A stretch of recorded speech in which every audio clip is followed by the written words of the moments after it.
Nous sommes officiellement entrés dans la période des grandes vacances. Je vous en avais déjà parlé dans une précédente vidéo. Je suis une grande lectrice et je profite donc en général de la saison estivale pour lire encore plus que d'habitude. Ça m'a donné envie de vous partager une sélection de livres pour l'été, mes petits coups de cœur, afin de vous glisser quelques idées de lecture enchantées qui devraient ravir les sorciers et les sorcières. Ça se passe maintenant!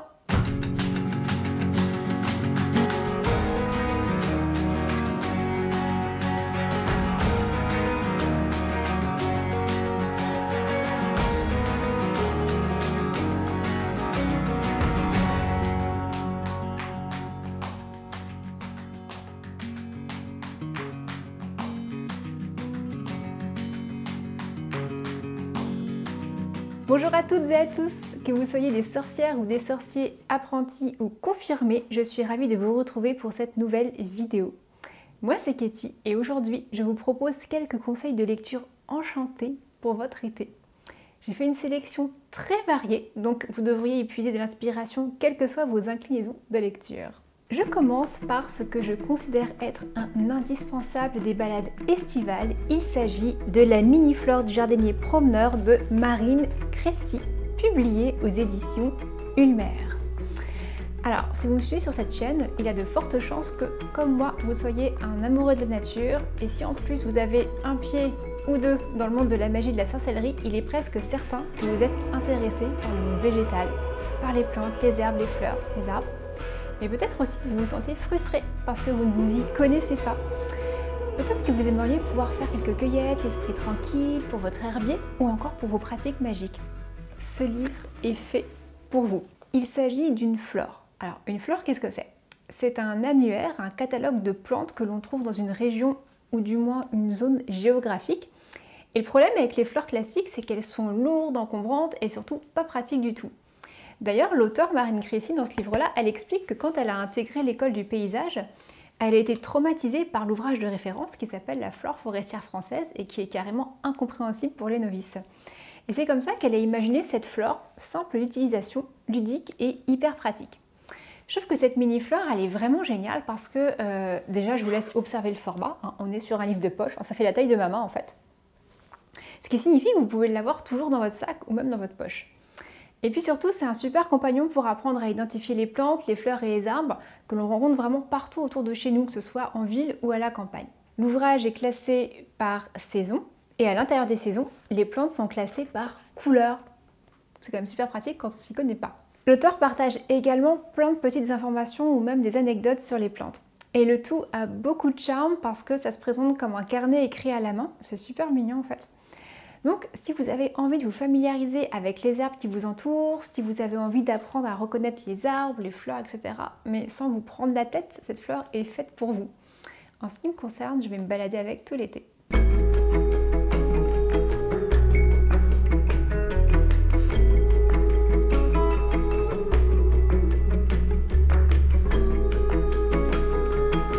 Je passe à La magie de la mer, écrit par Sandra Kins, publié aux éditions Danaé du groupe Alliance Magique. D'ailleurs, cet ouvrage m'a été envoyé par Alliance Magique, que je remercie d'ailleurs chaleureusement au passage. Et je suis bien heureuse d'avoir reçu ce livre parce que c'est un vrai coup de cœur. Vous l'aurez deviné, comme son nom l'indique, on est ici sur un ouvrage qui traite de pratiques magiques, mais aussi spirituelles en rapport avec la mer, avec tout ce qui concerne l'univers marin. J'ai adoré ce livre, j'ai vraiment appris énormément de choses et je suis impatiente d'avoir l'occasion de retourner au bord de la mer. Vraiment, si moindrement vous pratiquez déjà un petit peu la magie et que vous allez au bord de l'eau cet été, vous allez vous régaler parce que vous allez pouvoir mettre en pratique immédiatement les enseignements présents dans cet ouvrage. Donc Sandra Kins, elle nous embarque vraiment dans sa passion pour l'océan. D'ailleurs, le livre est vraiment bien écrit, je l'ai trouvé très poétique et plein de sagesse. Concrètement, dans ce livre, on en apprend beaucoup sur l'énergie de l'océan, l'énergie de la mer, sur l'élément eau, et on apprend à invoquer cette énergie à travers des méditations ou encore des rituels. Ça nous parle aussi des dieux et des déesses reliés aux océans, mais on apprend aussi beaucoup de choses sur les créatures mythiques comme les sirènes ou encore certains monstres marins comme le Loch Ness. Elle nous apprend aussi à nous relier à l'énergie des animaux marins, à trouver nos guides qui sont sous l'eau. Elle parle d'animaux totems. Alors moi j'ai de la réticence avec ce terme animaux totems, mais enfin, vous aurez compris de quoi je parlais. Et puis la partie que j'ai préférée, c'est toute la partie qui traite de la magie des coquillages. Alors c'est vraiment un domaine où je m'y connaissais très peu. Et moi j'adore ramasser des coquillages sur la plage, hein, ils me fascinent depuis toujours, mais je ne savais pas vraiment comment les utiliser en magie. Et je dois dire que j'ai été comblée parce que j'ai tout appris ici. La magie de la mer, c'est selon moi un formidable livre sur la magie à lire cet été et à mettre en pratique dans la foulée. Alors attention, c'est un livre qui s'adresse aux personnes qui ont déjà un pied dans la magie, qui ont déjà eu un minimum de notions installées, j'ai envie de dire. Si vous n'y connaissez rien du tout en magie et sorcellerie, je pense que ce n'est pas forcément adapté, vous pourriez vous sentir un petit peu perdu. D'ailleurs, si vous êtes novice en magie, je vous conseille le prochain livre de ma sélection, La magie du soleil de Rachel Patterson. Donc voici le livre en question, La magie du soleil de Rachel Patterson. Donc Rachel Patterson, elle écrit des ouvrages de magie et sorcellerie qui sont hyper accessibles. Je la recommande volontiers aux personnes qui se lancent. Elle est super rigolote d'ailleurs, et puis elle écrit un peu comme si elle parlait à une copine. Alors on n'est pas du tout dans la poésie de Sandra Keynes, dont je parlais juste avant. Elle est davantage dans une magie à la bonne franquette, qui se prend pas la tête. Et je vais faire un tour en 1987. Alors moi j'aime beaucoup parce que, vous le savez si vous me suivez depuis longtemps, je suis adepte d'une magie simple, d'une pratique plutôt minimaliste. Et mon avis, c'est qu'on n'a pas besoin d'avoir une tonne de matériel et de faire des rituels hyper compliqués pour pratiquer la bonne magie. Entendez, de la magie qui fonctionne en fait. Je sais qu'on a tendance à penser qu'il faut plein d'ingrédients et que tout est hyper codifié, que tout doit être magnifiquement mis en scène. Mais en fait, croyez-moi, l'esthétique n'a pas grand-chose à voir avec l'efficacité d'un sortilège. Et c'est vrai qu'en regardant par exemple ce qui se fait sur Instagram, on pourrait avoir l'impression qu'on n'a pas ce qu'il faut, que c'est compliqué et se sentir découragé. Et moi j'aime bien Rachel Patterson pour ça. Parce qu'en fait, Rachel Patterson, c'est une sorcière qui a une pratique bien installée depuis longtemps et qui est une référence notamment dans le domaine de la kitchen witch, donc la magie de cuisine, la magie des fourneaux. Et puis elle nous raconte volontiers qu'elle vit en ville, dans une toute petite maison qui n'a rien à voir avec l'image d'Épinal qu'on se fait d'une maison de sorcière et qu'elle a un minuscule jardin. Puis sa façon de présenter la magie et ses multiples possibilités qui sont offertes même à ceux qui n'ont pas grand-chose sous la main est vraiment décomplexante et ça fait du bien.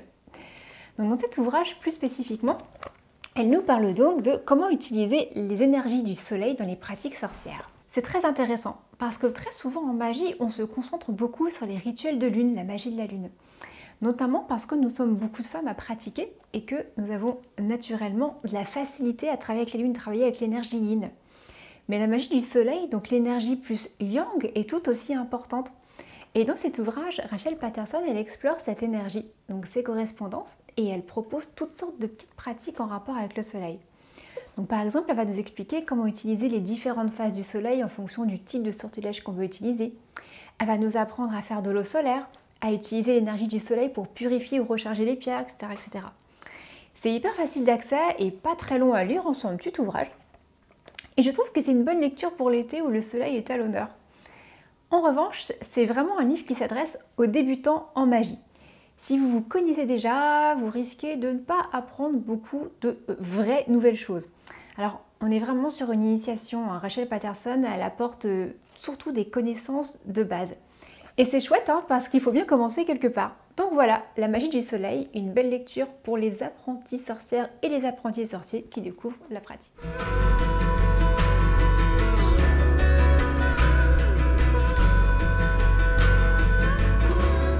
Je passe au cahier Spiritualité sur la lithothérapie, écrit par Amandine Forestier, publié chez Alliance Magique. Alors tous les ouvrages Alliance Magique que je vous ai présentés m'ont été offerts par l'éditeur, et entre parenthèses, je tiens à préciser que je ne suis pas payée pour en parler. D'ailleurs, je ne vous inciterai jamais à lire un ouvrage que je trouve mauvais. Donc je vous parle uniquement de ce que je trouve intéressant à vous partager en toute objectivité. Et donc Laura de chez Alliance Magique m'a proposé de recevoir 4 cahiers spiritualité, et je dois bien avouer que de prime abord, je me suis pas sentie super emballée par le concept. On parle d'un cahier de vacances, donc ça m'a fait penser au cahier de type passeport qu'on avait quand on était petit, donc ce truc qu'il faut faire, les devoirs pendant les vacances, en bref, je peux pas dire que je partais avec un super bon a priori. Et je dois l'admettre, j'ai été carrément surprise par la qualité de celui-ci sur la lithothérapie. Je ne m'attendais pas du tout à ça. Alors de base, je m'y connais déjà quand même un peu pas mal en lithothérapie, donc je pensais que j'allais un peu m'ennuyer en lisant ce cahier, et puis en fait, pas du tout. J'ai appris plein de choses, et c'est là tout l'intérêt de ce cahier, parce qu'il s'adresse à tous ceux qui ont déjà des connaissances sur les pierres, et puis Amandine Forestier, elle se propose de nous emmener un peu au-delà, vraiment à aller dans plus de subtilité dans les connaissances.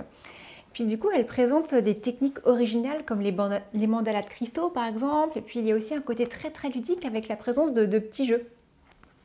Donc rappelons-le, hein, ça se présente comme un cahier de vacances, hein, donc concrètement un cahier que vous pouvez emmener à la plage et qui propose un contenu intéressant mais sous une forme très ludique. Si vous avez envie de vous cultiver pendant vos vacances tout en gardant un côté léger, ce cahier est fait pour vous.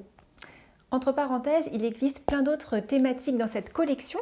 J'en ai reçu 3 autres, donc je les ai moins appréciés que celui-ci. Hein. Alors non pas que le contenu était pas bon, mais je trouve qu'il s'adressait davantage à des adolescents. Et puis je vous en reparlerai plutôt sur Instagram. D'ailleurs, hein, n'hésitez pas à me suivre sur Instagram, mon profil c'est Ketty-Adastra. Je suis pas la personne la plus active du monde sur Instagram, mais j'y poste quand même du contenu. Et puis j'organise de temps en temps des concours pour vous faire gagner des guidances. Et puis récemment, je vous avais fait gagner des pierres justement. Donc voilà, venez sur mon compte, vous verrez, l'ambiance est sympa. Hein. Venez sur Instagram. Who are you? My name is Anne Shirley Cuthbert, and please be sure to spell Anne with an E. Gilbert! Why were you walking with that orphan girl? I won't eat next to dirty trash. Et enfin, le dernier livre que je vous présente, non sans émotion, je dois l'avouer, est un roman. Il s'agit de Anne de Green Gables, écrit par Lucy Maud Montgomery. Ici, dans une magnifique édition de Monsieur Toussaint Louverture. Alors, comment vous parler de Anne? C'est littéralement ma découverte de l'année 2021. Je vous en avais d'ailleurs parlé un peu sur Instagram à l'époque. En janvier dernier, j'ai découvert la série Anne with an E. Et j'ai été emportée et subjuguée par cette série, par la poésie de l'histoire, par ce personnage Anne qui nous embarque dans son monde. Si vous n'avez pas encore vu la série, je ne peux que vous recommander, tant elle est belle, hein, belle autant par les images qui sont sublimes que par l'histoire, le talent des acteurs.